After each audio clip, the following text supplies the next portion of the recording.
السلام علیکم پیارے بچوں، آج ہم آپ کی اردو کتاب سے چوتھا سبق لیں گے۔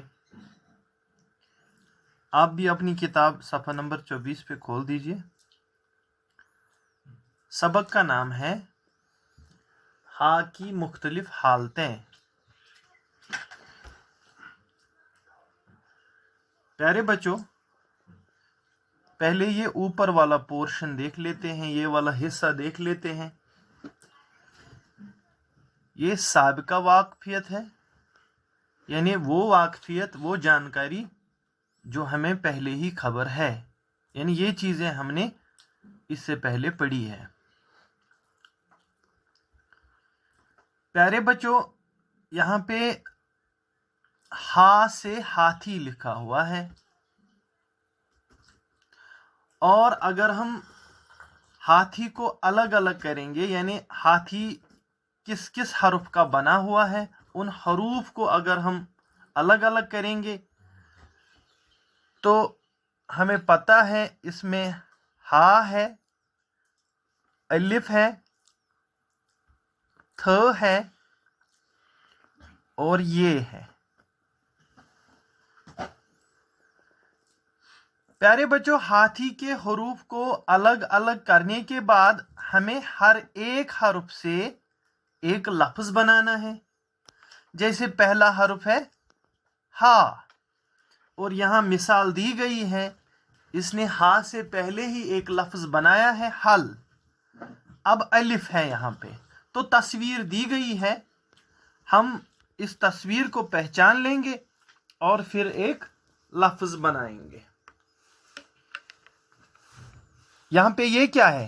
یہ انڈے ہے نا، تو الف سے انڈا، الف نون ڈے الف۔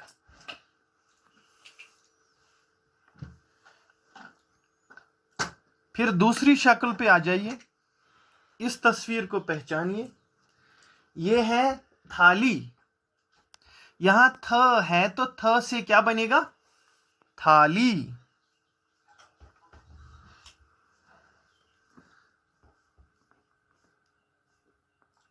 تھ الف لام یہ،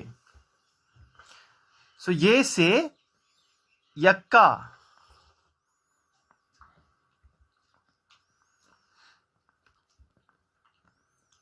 اس پہ تشدید ہے، یکا یعنی کہ 2 بار ہے۔ اب ہم اصلی سبق پہ آ جاتے ہیں۔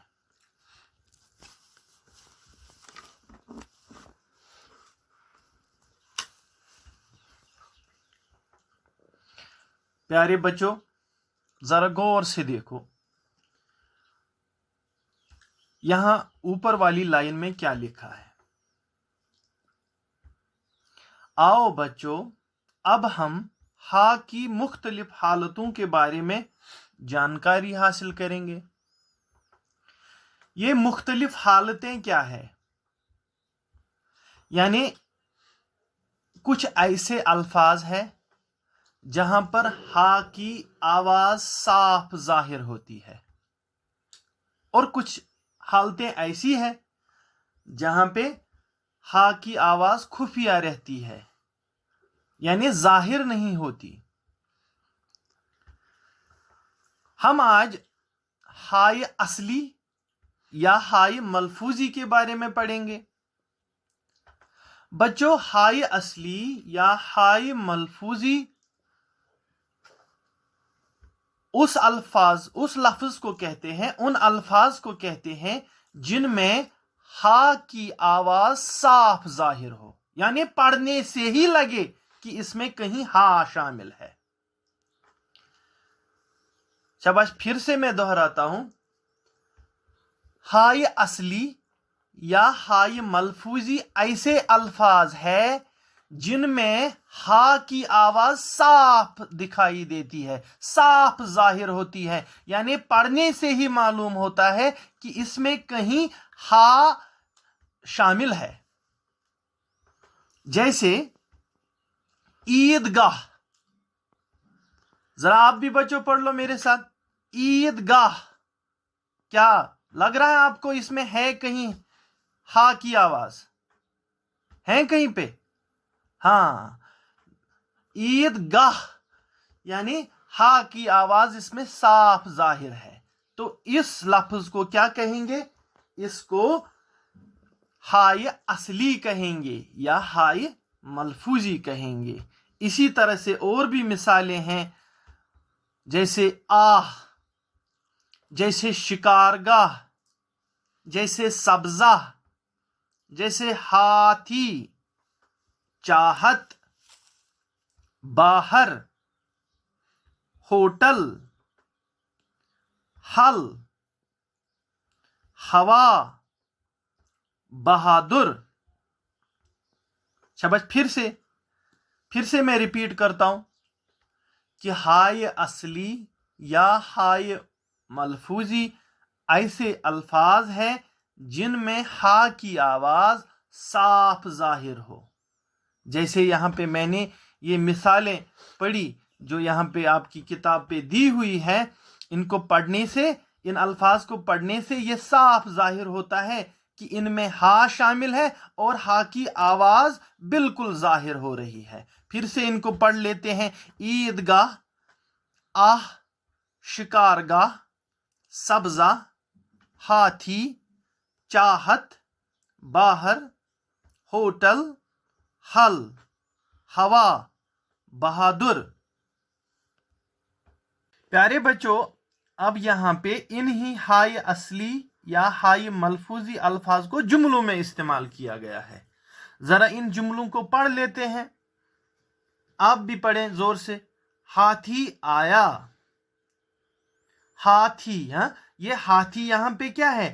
یہ کون سا لفظ ہے؟ ہائے اصلی والا لفظ یا ہائے ملفوظی والا لفظ، اور اسی کو اب جملے میں استعمال کیا گیا ہے۔ ہاتھی آیا، درسگاہ چلو، بہن آئی، ہوٹل پر چل، وہ بہادر لڑکا ہے، آج ہولی ہے۔ شاباش، پھر سے پڑھو۔ ہاتھی آیا، درسگاہ چلو، بہن آئی، ہوٹل پر چل، وہ بہادر لڑکا ہے، آج ہولی ہے۔